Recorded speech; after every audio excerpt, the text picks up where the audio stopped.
Pagsasalang ng kopras oh. Hindi pa resikada na boss. Maganda na ang presyo ng kopras ngayon eh. Kaso ang problema wala nang nakawit ngayon. Mahirap man, malaki yung kapital. Grabe, yun lang. Ang kapital ng pagkukopra. Doon nga yung magninegosyo boss ng ano, yung magninegosyo ng mga airpot. Ewan ko kung mag-asenso yun. Mamimili-mili din ng kopra. Siguro ipapasa din dito sa iyo.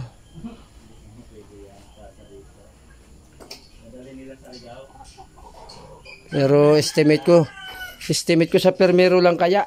Pag wala ka talagang puhunan, naku po. Kailan mag-umpisa? Wala, yung ibang membro kasi nag-ayawan na eh. Bakit? Wala, hindi nagkasundo-sundo yata. Kaya mahirap boss yung ano, yung pag-separate nitong pagkupras. Baka akala niyo mga loads. 11,094 watt. Isipin mo yan, no? Ngayon, dati nakukupras ang dami ngayon. 4 na sako. Dito to kay Boss Hani, oh. Yan yung kopras dito mga idol. Oh. Ang hirap ngayon ng pagkukupras. Yan, dahil pang stock sa loob, oh. Kita nyo yan, oh. Kakamada sa loob mga idol, oh. Isasalang pa yan. Gagatungan poli yan doon sa kuprasan mga lods. O doon sa may mga nyugan, magpakupras na kayo. Kahit konti. 43 ang kilo mga lods.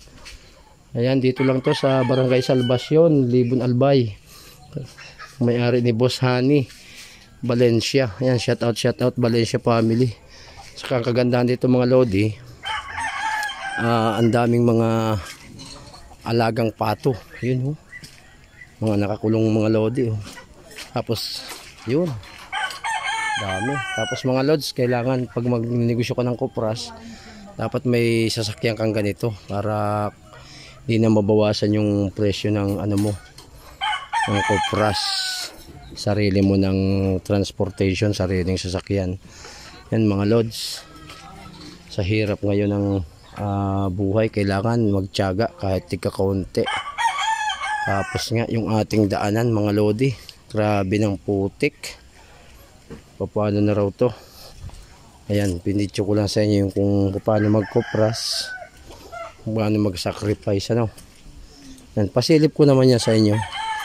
Yan lang mga updated natin eh sa pagkopras. Ayan,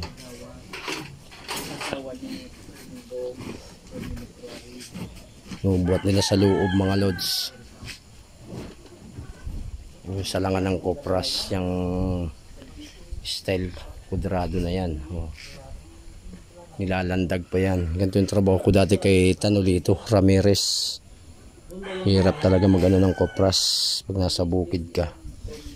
Yan, yung mga nasa sako na yan siguro naka ready na yan para ibiyahe na sa Banwang Ligaw. Yan ay mga resikada ng mga lodi. Pinasilip ko lang sa inyo. Yan, ang pagkukupras ay susungkitin mo muna, tapos iipunin, babalatan, hahakutin, bibiakin, tapos gagatungan mo na. Pag nagatungan mo na, kailangan yung resikada lutong-luto bago dalhin sa kuprasan. Kaya ang hirap ng sacrifice mga lods. Ayan, yan lang ang mga updates sa pagkukupras mga lods. Kaya dun sa ating mga magninegosyo rin ng kopras, pagalingan lang sa diskarte kung paano. Dapat may puhunan ka talaga, may pangtaklob ka dun sa mga uutang. Siyempre bago magsimula magkopras, utang-utang muna. Problema pag pinisar na o tinimbang, wala nang natitira, no, ibabayad na lang sa ating mga nautangan na kumpraan. Yan mga lods. So ganyan, ano. Ito nga, may tinimbang kaming 4 na sako.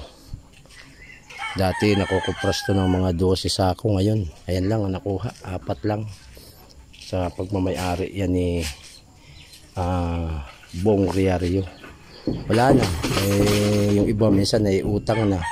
Kasi nga, yung mga konsumo sa bahay, tapos yung mga bayarin sa kuryente, mabuti nga tubig libre. Siyempre yung pagkain, bigas, salamat na rin pala, shout out na rin kay Mayor Das Maronilla at sunod-sunod po yung Gracia. Ano po, tapos naman bukas naman yung mga PWD ang may libreng bigas, yung inborn, yung single parents, yan andyan na sa Barangay Matara. I-release naman yan ni Kagawad Maya. Ano po yan mga lods, ang updated. Yung lahat po mga single parents, mga inborn, mga PWD, may bigas na naman po kayo galing sa DSWD. Talaga napaka good vibes sa yan.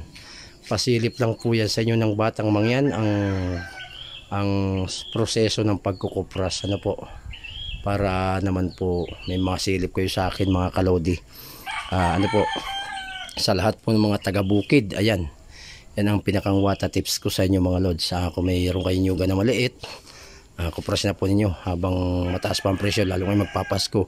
Ayan na po, yan lang po ang update ng Batang Mangyan Vlog ng kabundukan ng Barangay Matara. Thank you very much and I love you so much. Bye bye.